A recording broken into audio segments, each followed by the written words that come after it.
ప్రార్థించుకుందామండి. ఒక్క నిమిషం. జీవం కలిగిన సర్వశక్తిమంతుడైన దేవానికి స్తోత్రములు, మహాగణుడ, సర్వోన్నతుడ, సర్వశక్తిమంతుడానికి స్తోత్రములు. ప్రభువా, ఈరోజు మేమందరం ఇక్కడ కూడుకొని ఈ యొక్క వాక్యాన్ని ధ్యానించుకోవడానికి మీరు ఇచ్చిన అవకాశాన్ని బట్టి మీకు స్తోత్రములు తండ్రి. ప్రభువా, ఇక్కడ నుండి నేను ఏదైతే మాట్లాడుతున్నాను తండ్రి, నీ నోటి నుండి వచ్చిన మాట మాత్రమే నా నోటి నుండి వచ్చేలాగాని కృపచూపమని ప్రార్థిస్తున్నామయ్యా. ఇక్కడ ఉన్న ప్రతి ఒక్క బిడ్డ వారి యొక్క హృదయంలోని ప్రభువా తెరచి ఈ యొక్క మాటలు వాళ్ళు అర్థం చేసుకొని వారి జీవితంలో వెతుకునేలాగా నీ కృపచూపమని ప్రభువా, ఈ యొక్క ధ్యానాన్ని మొత్తం నీ చేతులకు అప్పగించుకుంటూ నజరేయుడైన యేసుక్రీస్తు శక్తిగల నామమున ప్రార్థిస్తున్నాను తండ్రి. ఆమేన్. 7వ మాట, నా ఆత్మని నీ చేతికి అప్పగిస్తున్నాను తండ్రితో నాకు యేసుక్రీస్తు వారు.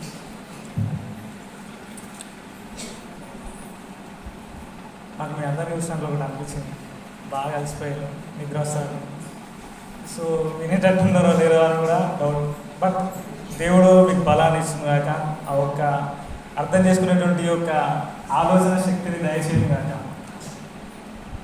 అయితే మనము ఈ గుడ్ ఫ్రైడే అనేది ఒక దేవుడు చేసిన యేసుక్రీస్తు వారు చేసిన ఒక గొప్ప త్యాగాన్ని వ్యక్తిగతంగా చేసారు. అది అంటే ధర్మశాస్త్రంలో ఉన్న ప్రతిదీ నెరవేర్చుకుంటూ వచ్చారు. కానీ ఈ యొక్క యేసుక్రీస్తు వారు శ్రీమరణం అనేది యేసుక్రీస్తు వారు చేసిన వ్యక్తిగత విజయం. ఆయన వ్యక్తిగత విజయం ద్వారానే దేవుడు అతన్ని గొప్పగా సర్వాధికారం ఇచ్చిండు. అంటే ఉన్నతమైన స్థలంలో ఉంచిండు అన్నాడు. అంటే యేసుక్రీస్తు వారు ఆ ఒక్క కార్యాన్ని చేయడానికి అతను ఒక్కడు మాత్రమే అర్హుడు ఈ భూమి మీద, ఇంకా ఎవ్వరు లేరు. ఎందుకు అంటే ఆ ధర్మశాస్త్ర గ్రంథంలో ఉన్నది ఏ ఒక్కటి తప్పిపోయినా కూడా మొత్తం తప్పిపోయినట్టే. సో దీన్నే మనము పాస్కా పండుగ అని కూడా యూదులు అంటారు. అంటే పాస్కా బలి పశువు ఆ రోజు వధించిల్లు అని అంటారు. సరే, ఈ పాస్కా బలి పశువు ఎలా వధించబడుతుంది, ఎలా మొదలైంది అనేది చూసుకుంటే మనకు తెలుసా అండి, ఐగుప్తులో 400 సంవత్సరాలు ఇజ్రాయెల్ ప్రజల్ని వారు ఒక ఐగుప్తు రాజ్యం కింద ఉన్నప్పుడు వారు దేవునికి ఎంతగానో మొరపెట్టారు. వారు ఎవరికి చెప్పుకోలేని స్థితి. వారి పరిస్థితి ఎలా ఉంటుంది అంటే ఒకరికి చెప్పలేరు, వారికి అధికారం లేదు, బానిసలు, దాసులు. కాబట్టి వారు ఎవరికి చెప్పలేని పరిస్థితి. ఎవరికి చెప్పినా వారు అక్కడ చెల్లుబాటు జరగదు. అంటే ఆ ఒక్క ప్లేస్లో వారి రాజ్యం కింద మాత్రమే వీళ్ళు జీవనం సాగించారు. ఇక అది తప్ప ఇంకా వేరే అవసరం లేదు. అలాంటి సిచ్యువేషన్లో 400 సంవత్సరాలు తరతరాలందరూ కలిసి ప్రభువా మాకు విముక్తిని ఇవ్వండి అని అంటే దేవుడు ఏం చేశాడు, మోషే గారిని తీసుకొచ్చాడు. మోషే గారు వచ్చిన తర్వాత మోషే గారి తప్పిదం వల్ల, వ్యక్తిగత జీవితం వల్ల తను ఎక్కడెక్కడో తిరిగి సిద్ధపడి తర్వాత దేవుడు అతన్ని తీసుకొచ్చి అక్కడ పెట్టినప్పుడు విడుదల జరగడానికి ముందు ఐగుప్తు రాజ్యంలో చాలా కార్యాలు జరుగుతూ ఉంటాయి, అద్భుతాలు జరుగుతూ ఉంటాయి. అంటే ఇక్కడ ఏంటిదనంటే దేవుడు ఏ విధంగా వారిని విడిపిస్తాడు అంటే మనం చూసుకోవచ్చు. ఐగుప్తు రాజ్యంలో ఉన్నప్పుడు వారిని దేవుడు తీసుకొచ్చేటప్పుడు అన్నీ చేస్తాడు. అయినా ఐగుప్తు రాజ్యంలో ఫరోకి ఎలాంటి మనసు అనేది వాళ్ళని పంపిద్దాం అనేది రాదు, కఠినమైపోతూ ఉంటాడు. చివరిగా లాస్ట్ థింగ్ ఏంటిదంటే ఒక బలి పశువును, గుర్ర పిల్లని తీసుకొచ్చి మీరు దాన్ని వధించి ఆ రక్తాన్ని మీ గుమ్మాలకు రాసినప్పుడు మరణదూత మీ దగ్గరికి రాదు. మిగతా ఈ ఐగుప్తు దేశంలో ఉన్న ప్రతి ఒక్క కుటుంబంలో ఒకరు చనిపోతేనే ఎలా ఉంటుంది. కానీ ఇమాజిన్ చేసుకోండి, ఒక దేశంలో ఉన్న ప్రతి కుటుంబంలో ఒకరు చచ్చిపోతారు. అది ఎంత ఘోరమైన ఘోష అంటే అంత ఘోష రావడానికి ముందు వీరు బ్రతకడానికి కారణం ఏంటిది అంటే బలి పశువు, ఆ రక్తం ద్వారా అక్కడి నుండి వాళ్ళు బయలుదేరి బయటకు వచ్చిన తర్వాత దేవుడు వారిని ఐగుప్తు ప్రజలు ఆ దేశం నుంచి బయటికి తీసుకొచ్చిన తర్వాత దేవుడు వారికి నియమాన్ని ఇచ్చిండన్నాడు. ఇది మీకు ఒక గుర్తుగా ఉండాలి, ఈ యొక్క దినాన మీరు విడుదల పొందిలు అక్కడి నుండి అని చెప్పేసి వారికి ఒక కట్టడాలు ఇస్తాడు. అదేంటిది అని అంటే నిర్గమకాండం 12వ అధ్యాయం మనం చూడొచ్చండి, బైబిల్లో చూడవచ్చు. నిర్గమకాండం 12వ అధ్యాయం ఆ నెల మొదటి సంవత్సరం అంటే నిస్సాన్, హిబ్రూ భాషలో నిస్సాన్ అబీబ్ అంటే నిస్సాన్. ఆ ఒక్క కాలం మార్చ్ ఏప్రిల్ ఈ బిట్వీన్ ఉండేదాన్ని ఇప్పుడు హిబ్రూ వాళ్ళ క్యాలెండర్ ఎలా ఉంటుంది అంటే మనకి జనవరి ఫిబ్రవరి మార్చ్ ఇట్లా ఉంటుంది, కానీ హిబ్రూ వాళ్ళది రెండు సగం ఉంటుంది. మార్చ్ ఏప్రిల్ తర్వాత మార్చ్ ఏప్రిల్ అట్లా ఒక్కొక్కటి సగం ఉంటుంది. అట్లా అబీబ్ నిసాన్ అంటారు వాళ్ళ క్యాలెండర్ ప్రకారము. అది ఆ నెలలో ఫస్ట్ నెలలో ఈ యొక్క అదేంటిది పాస్కా అనేది చేయాలి అని చెప్పి దేవుడు నిర్ణయించింది. ఇదంతా మనకి నిర్గమకాండం 12వ అధ్యాయంలో మనం చూడొచ్చు. దెన్ ఇప్పుడు చూడండి, స్టార్టింగ్ ఐగుప్తులో నుంచి వాళ్ళు బయటికి వచ్చేటప్పుడు ఒక పాస్కా బలి పశువు ఎలా చేయాలి దేవుడు వాళ్ళకి ఎలా చెప్పిండు అంటే, వారందరూ కలిసి ఒక ఇంటికి ఒక గొర్రె పిల్లని తీసుకొని దాన్ని సంపూర్ణంగా తినేంత మంది ఎవరైతే ఉంటారో అంతమంది వరకే తెచ్చుకొని ఆ రోజు బలిచ్చి నైట్ స్పీడ్గా తినాలి, ఏది మిగిల్చద్దు, తినాలి. మిగిలింది కొవ్వు ఏదైనా ఉంటే అది కాల్ చేయాలన్నాడు ఉదయం వరకు. అంటే వాళ్ళు ఫస్ట్ తీసుకొచ్చి ఆ ఒక పశువుని ఫస్ట్ ఎంపిక చేసుకుని తీసుకొచ్చి వాళ్ళ ఇంటిలో అందరు కనబడే చోట ఉండాలి ఆ గొర్రె పిల్ల. వాళ్ళు తీసుకొచ్చి మంచం గొర్రెలో కట్టేసి కట్టేసిన తర్వాత తీసుకెళ్ళి బలి ఇవ్వడం అనేది ఉండేది. సేమ్ టు సేమ్ వీళ్ళు ఆ యూత్ రాజ్యం నుంచి వెళ్ళి బయటకు వచ్చిన తర్వాత దేవుడు నిర్ణయించిన విధుల్లో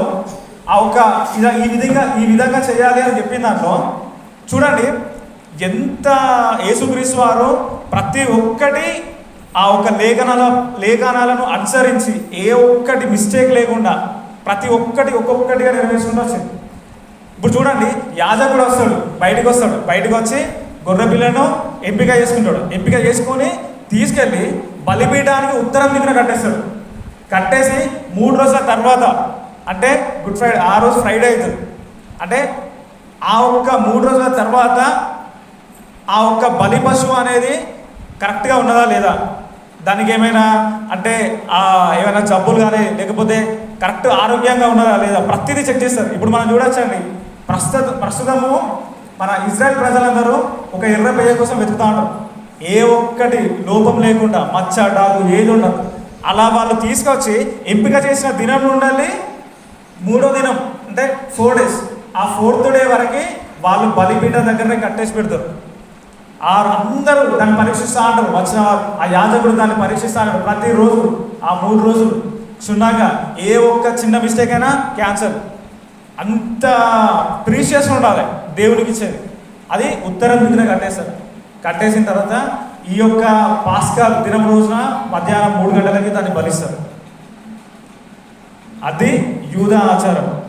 ఇప్పుడు యూదా ఆచారంను మన బైబిల్ లేఖనాల ప్రకారం తీసుకున్నామంట. చూడండి, మట్టెలాదివారం మనం జరుపుకున్నాం. మట్టెలాదివారం అని అంటే యేసుక్రీస్తు వారు యెరూషలేముకి ఎంటర్ అవుతా అంటాడు. అయితే ఇక్కడ మనం చూడాల్సింది ఏంటంటే, యూదా యాజకుడు ఏం చేస్తాడంటే, యూదా ప్రజల యాజకుడు ఏం చేస్తాడంటే ఆ ద్వారాన్ని తెరిచి బయటకు వచ్చి ఫస్ట్ డే మట్టెలాదివారం రోజు ఏం చేయాలి అంటే వచ్చి గొర్రె పిల్లని ఎంపిక చేయాలి అంటే ఏంటిది, ఇప్పుడు సపోజ్ డోర్ ఓపెన్ చేసాను బయటకు వచ్చి ఎంపిక చేయాలని వెళ్తా ఉంటే యేసుక్రీస్తు ఎంటర్ అవుతాను. అర్థమైందా? ఈ యాజకుడు వెళ్ళి ఏం తీసుకురావాలి, గొర్రె పిల్ల తీసుకురావాలి. ఇక్కడ ఎంటర్ అయ్యేది ఎవరు? యేసుక్రీస్తు. అంటే ఏమర్థమవుతుంది, బలి పశువుగా గొర్రె పిల్లగా యేసుక్రీస్తు వారు యెరూషలేముకి ఎంటర్ అయిపోతారు. అందుకే వాళ్ళందరూ వచ్చి అంటారు, పరిచయాలు ఇల్లు వచ్చి అట్లా అరవద్దు ఎందుకంటే ఇది జరుగుతుంది అని అంటే మీరు వాళ్ళని ఆపితే రాళ్ళు శుద్ధిస్తాయని చెప్పేసి అని అంటాడు. అంటే ఫస్ట్ ఎంట్రీ అక్కడ ఏంటిది, గొర్రె పిల్లని ఎంపిక చేసుకోవాలి. ఇక్కడ యేసుక్రీస్తు ఎంపిక చేయబడి లోపలికి వస్తాను. నెక్స్ట్ ఎంపిక చేసుకున్న తర్వాత 3 రోజులు ఏం చేస్తారు, దాన్ని పరీక్షిస్తారు. ఇన్స్పెక్షన్ చేస్తారు. ఈ గొర్రె పిల్ల కరెక్టా కాదా. యేసుక్రీస్తు వారు ఎంటర్ అయిన తర్వాత ఫస్ట్ రోజు ఆలయానికి వెళ్తాడు. ఆలయానికి వెళ్ళిన తర్వాత మన వాళ్ళు చాలామంది స్టేటస్ కూడా పెట్టారు, సోమవారం రోజు ఇది, మంగళవారం రోజు ఇది, గురువారం ఇది. Such a very good idea. అంటే చాలా అది బాగుంది. ఎందుకనంటే తెలియాలి మనకి డే బై డే ఏం జరుగుతుందని. ఆ నెక్స్ట్ డే ఏమైంది అంటే ఆ ఆలయానికి వచ్చేసరికి రూకలు మార్చే వాళ్ళందరూ చూసిండు. ఏం చేసిండు, అన్ని పడేసిండు. నా ఆలయం ప్రార్థన అందరికి సమస్త జనులకు ప్రార్థన మందిరం కాబట్టి పరిశుద్ధంగా ఉంచాలి అంటాడు. ఇప్పుడు ఈ గొర్రె పిల్లని తీసుకొచ్చిళ్ళు ఎక్కడ కట్టాలి? బలిపీఠానికి ఉత్తర దిక్కున. యేసుక్రీస్తు వారు ఎంటర్ అయిన తర్వాత ఎక్కడ ఉండాలి? వీరి మధ్యలోనే ఉండాలి. గొర్రె పిల్లనైతే ఎలాగైతే యాజకుల మధ్య ఉండదో, యేసుక్రీస్తు వాళ్ళు ఆ ఒక్క యెరూషలేములో ప్రజల మధ్యనే, ఆ యాజకుల మధ్యనే, ఆ ఒక్క ప్లేస్లోనే ఉండాలి. బయటికి పోయే ఛాన్స్ లేదు. వారి మధ్యనే ఉంటాడు. రూకలు మార్చే వారిని తీసేస్తాడు. మళ్ళీ నెక్స్ట్ డే ఏమైనది? సేమ్. ఈరోజు ఇది తీసేసాడు. నెక్స్ట్ డే యేసుక్రీస్తును ప్రశ్నలతో, కుశలమైన ప్రశ్నలు అని ఉంటాయి బైబిల్లో. కుశలమైన ప్రశ్నలు అంటే ఎంత స్ట్రాంగ్ ఉంటాయంటే అసలు అవి విప్పడానికి కూడా వీలుపడవు, అంత దారుణంగా ఉంటాయి. అలాంటి ప్రశ్నలని వారందరూ నిర్ణయించుకొని, పరిసయ్యులు, యాజకులు అందరు కలిపి వస్తారు, శాస్త్రులు వస్తారు. వచ్చి అతన్ని యేసుక్రీస్తు ప్రశ్నిస్తా అంటారు. ప్రశ్నిస్తా అంటే ఈయన నిరూపించుకోవాలి. ఏంటిది? ఆ గొర్రె పిల్ల నిష్కలంకమైనది, పరిశుద్ధమైనది, అంటే ఎలాంటి మచ్చ డాగు లేకుండా ఉన్నది. ఇక్కడ యేసుక్రీస్తు అనే గొర్రె పిల్ల, అంటే గొర్రె పిల్లగా వచ్చిన యేసుక్రీస్తు వారిని నిరూపించుకోవాలి. నా లోపల ఏ పాపం లేదు అని. అర్థమవుతుందా అండి? ఏ పాపం లేదని నిరూపించుకోవాలి. ఆ నిరూపించుకోవడానికి ఎలా అంటే శాస్త్రులు, పరిసయ్యులు అందరు కలిసి క్వశ్చన్స్ అడుగుతాడు. ప్రతి క్వశ్చన్కి తనని ఎక్కడ పట్టుబడదామా అని అతనికి క్వశ్చన్స్ అడుగుతూనే ఉంటారు. అడుగుతా అంటే యేసుక్రీస్తు వారు ప్రతి దానికి సమాధానం ఇస్తూనే ఉంటాడు. తనను తాను నేను నిష్కలంకమైన ప్రీషియస్ బ్లడ్ అంటే నిష్కలంకమైన బ్లడ్, రక్తం కలిగిన వారిని నేను అని చెప్పి చూపిస్తా అంటాడు. ప్రతి దాంట్లో వారు ఎన్ని అడిగినా అట్లా చేస్తూనే ఉంటాడు. యేసుక్రీస్తును తనకు తానుగా నేను నిష్కలంకం లేకుండా ఉన్నా అని చెప్పి నిరూపించుకుంటాడండి. ఇక మూడో రోజు చూస్తే, అంటే అది అప్పగించిన తర్వాత మూడో రోజుకి వస్తుందంటే ఏంటిదండి? యేసుక్రీస్తు లేఖనం ఏం చెప్తుంది? యూదా 30 నాణాలకు అమ్మబడాలి. అంటే అతి చీప్గా, అసలు లెక్కలు లేదు, ఎన్నిక లేని వాడుగా వచ్చిన ఎవరు? యేసుక్రీస్తు. ఎన్నిక లేదు, ఓన్లీ 30 వెండి నాణాల కోసం 30 వెండి నాణాలకు ఒక వ్యక్తిని అమ్మేస్తాడు. అంటే మనం చూడొచ్చు అండి. ఇప్పుడు ఇక్కడ నుంచి వచ్చిన తర్వాత లాస్ట్ సఫర్ అక్కడ ఏంటిదంటే దేవుడు యేసుక్రీస్తు వారు క్రొత్తగా రాయడం స్టార్ట్ చేసింది ఆ రోజు. అంత ముందుకు ఏంటిదనంటే మనం చూసుకోవచ్చు. నిన్న మన ఫాదర్ గారు చెప్పారు ఏంటిది? ఒకప్పుడు దాసులు అని అంటే యజమానులు నడుచుకుంటూ వస్తుంటే కాళ్ళు అడగాలి. నిన్ననే చెప్పింది మన ఫాదర్. అంటే యేసుక్రీస్తు వారు అందరిని కూర్చోబెట్టి దాసులు అని అంటే ఇలా కాదు, ఎవరైతే పెద్దగా ఉండాలనుకుంటారో, ఎవరైతే అధికారం కలిగి ఉండాలనుకుంటారో ఇలా దాసులు వాళ్ళే పనిచేయాలని చెప్పి తనను తాను తగ్గించుకొని ఇది అని చెప్పి ప్యూర్, అంటే ఇతను అహంకారం లేదు, ఏది లేదు, ప్రతి దాంట్లో పాస్ అంటే టోటల్ ధర్మశాస్త్ర గ్రంథాన్ని పొల్లు పోకుండా ప్రతిదీ నెరవేర్చుకుంటూ వచ్చిన తర్వాత ఇప్పుడు చూడండి, యేసుక్రీస్తు వారిని శిక్షించడం స్టార్ట్. ఎప్పుడు? నెక్స్ట్ డే ఉదయము ఫరో తీసుకెళ్తారు. ఫరో దగ్గరికి వెళ్ళిన తర్వాత రాజు కూడా సైతం చెప్పాలి. ఏంటిది? రాజు కూడా ఈయనలో నాకు ఎలాంటి లోపం కనిపిస్తలేదు, ఎలాంటి పాపం కనిపిస్తలేదు. అంటే ఇప్పుడు వధకు సిద్ధమా కాదా? యేసుక్రీస్తు వారు వధకు సిద్ధమా కాదా? ప్యూర్ బ్లడ్, ప్యూర్గా ఉన్నాడు.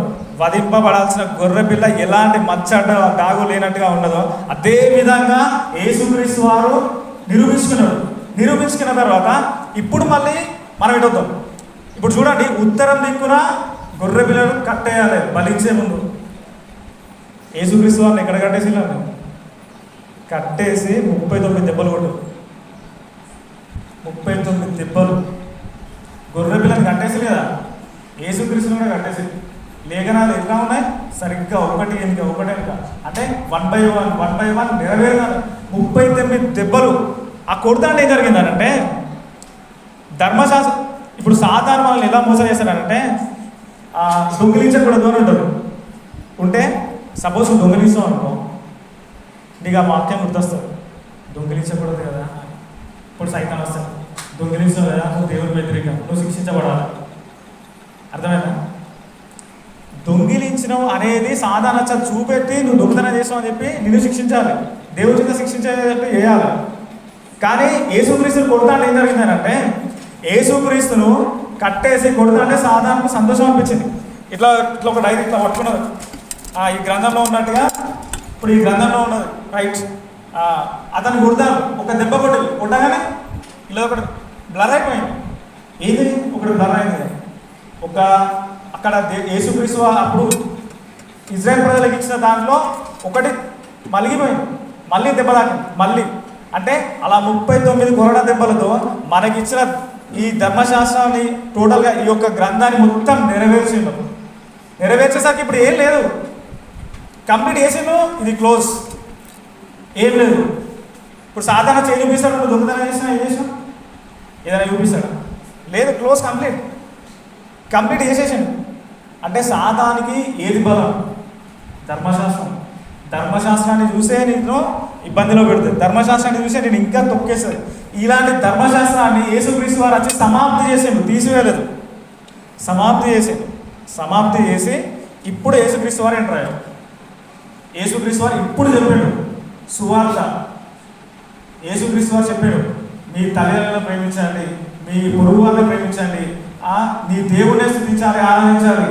ఇవన్నీ అంటే ఆజ్ఞల్లో 2 ఆజ్ఞలు, ఒకటి నీ దేవుడిని స్తుతించాలి, 2 నీ పొరుగు వారిని నిన్ను నువ్వు ఎలా ప్రేమించుకుంటావు ఇతరులను ఎలా ప్రేమించాలి. ఈ 2 కలిపి ఇది ధర్మశాస్త్రం అన్నాడు, కంప్లీట్ చేసాడు. ఇప్పుడు ఈ 2 వల్ల నేను దొంగతనం చేయదు, కంప్లీట్ చేసి ఇచ్చేయండి, కృప అని ఇట్లా ఇచ్చేయండి.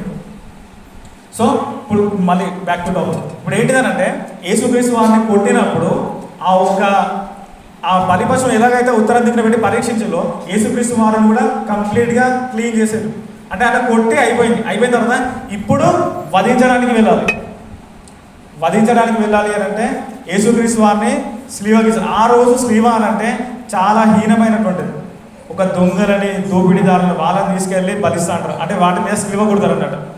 సో యేసుక్రీస్తు వారిని ఏం చేశారు, కపాలం అనే కొండకి అక్కడ తీసుకెళ్ళి అక్కడ ఇప్పుడు ఎప్పుడైతే ఇజ్రాయేల్లో ఎవరైనా సిలువకి వేయాలనంటే ఊరి అవతల వేస్తారు, ఊరి లోపల కాదు, ఊరి అవతల వేస్తారు. అందుకే యేసుక్రీస్తు వారు యెరూషలేములో ఉన్నప్పుడు రాజు సైతం ఒక మాట అంటే ఆ నక్కతో చెప్పని అంటాడు. ఎందుకు? ఆ ధైర్యం ఎక్కడిది? నేను ఈ లోపల కదా చనిపోయేది, బయట చనిపోవాలి, అది అతనికి తెలుసు. సో యేసుక్రీస్తు వారు తీసుకెళ్ళి ఆ కపాలమైన స్థలంలో సిల్వకు వేసినప్పుడు బలించాలి. మనం ఇక్కడ గుర్ర పిల్లలు చూడొచ్చు, బలిపీఠం దగ్గర కట్టేసిన ఆ గుర్రం తీసుకొచ్చి బలిస్తాడు. బలిచ్చిన తర్వాత స్ప్రింకిల్ అంటే మందసం మీద ఆ రక్తాన్ని చిందించాలి, ఇట్లా చిలకరింపులాగా అంటారు కదా. సో స్ప్రింకిల్ చేయాలి. యేసుక్రీస్తు వారు స్లీవలో మరణించింది, స్లీవ కొట్టిన తర్వాత స్లీవలో మరణించిన తర్వాత ఇప్పుడు చూడండి, యేసుక్రీస్తు వారిని స్లీవ కొట్టారు, కానీ లేఖనం ఏమున్నది? ఈ యొక్క బలి పశువును ఏదైతే వీళ్ళు వధ ఇవ్వాలనుకుంటారో ఆ ఒక్క బలి పశువు ఎముక ఒక్కటి కూడా విరగదు అని ఉంటారు. యేసుక్రీస్తు అదేంటి బోన్స్ అనేది విరగొట్టలేదు. ఎందుకు? ఎగ్జాక్ట్ ఇక్కడ లేఖనాలు నెరవేర్చబడుతున్నాయి. ఇప్పుడు బలి పశువుకు అక్కడ ఒక గొర్రె పిల్లని బలించిన తర్వాత ఎలాగైతే స్ప్రింకిల్ చేయాలో యేసుక్రీస్తు వారిని కూడా స్లీవ మీద కొట్టి కిరాతకంగా కొట్టి స్లీవకేసాను. స్లీవకేసిన తర్వాత తను చనిపోయిన తర్వాత ఏం జరిగింది? నా క్వశ్చన్ కరెక్ట్గా వినండి. చనిపోయిన తర్వాత ఏం జరిగింది?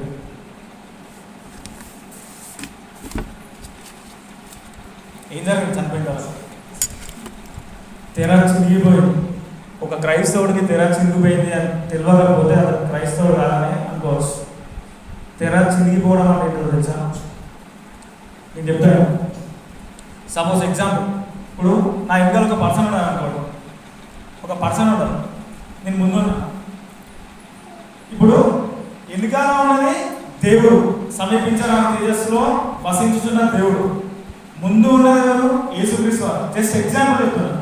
ముందున్నాడు. స్లీవ మీద మరణించినప్పుడు తెర చిరిగిపోయింది అని అంటే శరీరం చీల్చబడింది. అంటే ఇప్పుడు తండ్రి దగ్గరికి వెళ్ళాలంటే ఎలా వెళ్ళాలండి? తండ్రి దగ్గరికి వెళ్ళాలంటే చీల్చబడింది. యేసుక్రీస్తు శరీరం చీల్చబడింది అంటే నేనే మార్గం, నా లోపల నుంచే వెళ్ళాలి, నేనే దారికి వెళ్ళలేదు, నేను మాత్రమే దారి, ఇంకా ఏది లేదు. అంటే ఆ శరీరం చీల్చబడిన తర్వాత యేసుక్రీస్తు వారు ఏం చెప్పారు? కడరాత్రి భోజనంలో ఈ శరీరము ఈ నా రక్తము తాగిన వారే పాత్రలు, నిత్య జీవం ఉంటుంది. వారిలో నేను, నాలో వాళ్ళు ఉంటారు. ఇప్పుడు యేసుక్రీస్తులో ఎవరు ఉంటారు? చిరిగిన తర్వాత తండ్రి దగ్గరికి ఎవరు వెళ్ళచ్చు? డైరెక్ట్గా మనం వెళ్ళచ్చు. త్రూ ద జీసస్ క్రైస్ట్ డైరెక్ట్గా వెళ్ళచ్చు. అర్థమైందా? అంటే తెర చిరిగిపోవడం అని అంటే, ఒక తెర లోపలికి వెళ్ళాలంటే ఒక యాజకుడే వెళ్తాడు. ఆ యాజకుడు పాపం చేయొద్దు, తనలో ఏ పాపం ఉండకూడదు. అతను ఒకవేళ పాపం చేసిననుకో ఆ తెర లోపలికి వెళ్ళిన తర్వాత చచ్చిపోతాడు. అందుకే గంటలు కడతారు బయటికి. ఆ గంటల శబ్దం రాకపోతే తాడుబట్టి బయటికి పిలిచి పడేస్తారు. అలాంటి అంత ప్రీషియస్, అంత పరిశుద్ధమైన స్థలానికి యేసుక్రీస్తు వారు తనని తానులా చింపుకొని మనల్ని బొమ్మన్నారు. అందుకే నేనే మార్గం అని అంటది. అందుకే అంటే చూడండి, ఇప్పుడు తెర చిరిగిపోయింది అని అంటే మన వర్సెస్ చూడొచ్చండి. ఈ వర్సెస్లో మత్తయి సువార్త 27:51 దేవాలయం తెర చిరిగిపోయింది. ఎన్ని గంటలకి? 3 గంటలకి. గొర్రెపిల్ల బలి ఎప్పుడు చేయాలి? 3 గంటలకి. కరెక్ట్ టైం, పర్ఫెక్ట్ అయిపోయిందా? అదే టైంలో మార్కు సువార్తలో చూడొచ్చు, 15:38 తెర చిరిగిపోయింది అని అక్కడ సెకండ్ టైం చూడొచ్చు. లూకా సువార్త 23:45 అక్కడ మళ్ళీసారి చూడొచ్చు. ఇప్పుడు చూడండి, ఒక తెర లోపలికి ఎంటర్ కావాలి అని అంటే ఆ ఒక వ్యక్తి ఎవరై ఉండాలి? ఒక యాజకుడై ఉండాలి. అర్థమైందా?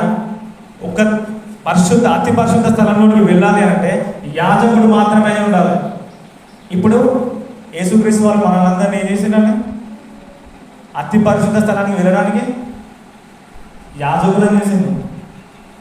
యేసుక్రీస్తు ద్వారా మనం యాజకులం. అంటే ఒక వాక్యం చూసుకోవచ్చు, మనకు పర్ఫెక్ట్గా చెప్తాడు. ఏది?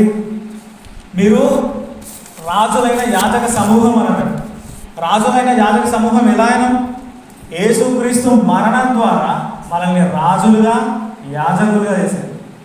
అంటే తండ్రి దగ్గరికి వెళ్ళడానికి ఎలాంటి ఇబ్బంది లేకుండా మనం అంటే ధైర్యంగా వెళ్ళచ్చు సింహాసనం యొద్దకు. ఆ విధంగా దేవుడు యేసుక్రీస్తు ఒక త్యాగం ద్వారా మనకు ఇంత గొప్పటి రక్షణ అనేది ఇచ్చింది. ఇప్పుడు ఇంత గొప్ప రక్షణని నిర్లక్ష్యం చేస్తే ఏమవుతుంది చెప్పాలి? ఇంత గొప్ప రక్షణ నిర్లక్ష్యం చేసి నేను బైబిల్ చదవను, నేను అసలు ఆడ తిరుగుతా, నేను చర్చికి రావాలంటే నాకు వాళ్ళు నచ్చరు, వీళ్ళు నచ్చరు, ఏది నీతో పని? ఈ చర్చి కాకపోతే దేవుడి పాదపీఠ భూమి. మీ హృదయాలు ఎలా ఉన్నాయి పరిశీలించుకోవాలి. యేసుక్రీస్తు వారు అంత త్యాగం చేసినండి. ఒకసారి త్యాగం అంటే ఏంటి? వ్యక్తిగత త్యాగం. అది మామూలు త్యాగం కాదు. ఒక వేరే 10 మంది వచ్చి చేయలేదు. తనను నమ్మిన శిశువులు వదిలిపెట్టి వెళ్ళిపోయారు. ఏ తండ్రి చేయి వదిలిపెట్టాడు. ఒక్కడే పోరాడాడు యోధుల్లాగా అందరి కోసం, సమస్త మానవాళి కోసం శిలువలో మరణించి మనకి ఇంత రక్షణ ఇచ్చిందండి. అంటే ఇక్కడ మనం చూడొచ్చు ఏంటిది అని అంటే, దేవుడు యేసుక్రీస్తు వారు తండ్రికి తన ఆత్మను అప్పగించుకోవడం. అంటే మొదటి నుండి తండ్రి ఏది చెప్తే అదే, నా అంతటా నేను ఏది చేయట్లేదు, నా తండ్రి ఏది చెప్పిండో అదే నేను చేస్తున్నాను. అంటే అంత మంచిగా, అంతగా దేవుడికి విధేయత చూపెట్టాడు. ఈవెన్ తను చనిపోయేటప్పుడు కూడా ఏమన్నాడు? నా ఆత్మను నీ చేతికి ఇస్తున్నాదని అంటాడు. మరి మనం ఎవరికి అప్పగించుకున్నామన్నా? మనల్ని మనం పరిశీలించుకోవాలి. నిజంగా వాక్యానికి అప్పగించుకున్నామా? ఇప్పుడు ఇంత కష్టపడి యేసుక్రీస్తు వారు ఏం చేసాడు? ఇప్పుడు చూడండి, ఈరోజు good Friday, next day Sabbath అంటారు, విశ్రాంతి దినం. విశ్రాంతి దినం ఎందుకంటే పులియని రొట్టెల పండుగ అంటారు. పులియని అంటే పులవకుండా ఉండాలి, పులిసిపోతే పాపం. పులియని రొట్టెల పండుగ. యేసుక్రీస్తు వారిని సమాధిలో పెట్టారు. కుళ్ళిపోయిందా? కుళ్ళిపోలేదు. అదే నేను ఎప్పటికీ ఉంటా అంటే కుళ్ళిపోకుండా ఉండేది. యేసుక్రీస్తు శరీరం అనేది కుళ్ళిపోలేదు అనే దానికి సాదృశ్యం పులియని రొట్టెల పండుగ. తర్వాత నెక్స్ట్ డే పునరుద్ధానం. ఏ పండుగ? పునరుద్ధాన పండుగ. ఆ రోజు ఏంటిది? ఇప్పుడు వీళ్ళకి ఎవరికి? ఇజ్రాయెల్ వాళ్ళకి. ఆ రోజు మొదటి అంటే ఫస్ట్ ఉన్న వాటిని దేవుడికి అర్పిస్తారు వాళ్ళు.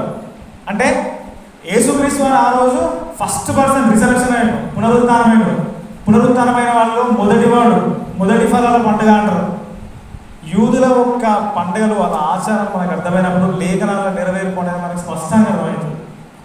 కాబట్టి ఆ రోజు యేసుక్రీస్తు వారు తండ్రికి అప్పగించుకొని ఎలాగైతే నడుచుకుంటూ వెళ్ళిందో ఈ రోజు మనకు ఒకటి ఇచ్చిండు. తండ్రి తండ్రికి యేసుక్రీస్తు వారు అప్పగించుకున్నట్టు ఈరోజు మనం పరిశుద్ధాత్మగా అప్పగించుకోవాలి. పరిశుద్ధాత్మ వారు అంత్యదినం వరకు మనల్ని నడిపిస్తాడు. పరిశుద్ధాత్మ వారు మన లోపల ఉంటాడు, మన లోపలికి వచ్చి మనతో సహవాసం చేస్తాడు. ఇంకొక విషయం ఏంటిదంటే, నిన్న నేను ధ్యానిస్తానంటే నాకు ఒక అద్భుతమైన విషయం తెలిసిందని, నాకు ఎంత సంతోషం అనిపించిందనంటే, యేసుక్రీస్తు వారు ఉన్నప్పుడు 12 మంది శిష్యులు ఉన్నారు. తండ్రి ఆలోచించి వీళ్ళందరినీ పుట్టించింది. ఒక్కొక్కటి ఇద్దరిని పేతులు పుట్టి, ఓకే తోమ, ఓకే బర్, ఒక్కొక్కరిని పుట్టించాను. ఎప్పుడు? యేసుక్రీస్తు టైం. యేసుక్రీస్తు వస్తున్నాడు, ఆయన స్నేహితులుగా ఉండాలని పుట్టించాను. అయిపోయినా అప్పటి నుంచి యేసుక్రీస్తు వారు మత్తయి సువార్తలో చెప్తాడు 27వ అధ్యాయం అనుకుంటా, ఏంటిది? అంత్యకాలంలో నేను మళ్ళీ వస్తా అంటాడు. అంటే యేసుక్రీస్తు వారు పుట్టినప్పుడు ఇంత నమ్మకస్తులను పుట్టించుకున్నాడో, ఎగ్జాక్ట్గా అంత్యకాలంలో కూడా యేసుక్రీస్తును తన ఒక సువార్తను పోయడానికి ఒక నమ్మకమైన వాళ్ళు కావాలి. ఎంత నమ్మకమైన వాళ్ళు కావాలంటే వారిని ఏం చేసినా సరే నేనే అన్నట్టు ఉండాలని చెప్పేసి పెట్టుకున్నాడు.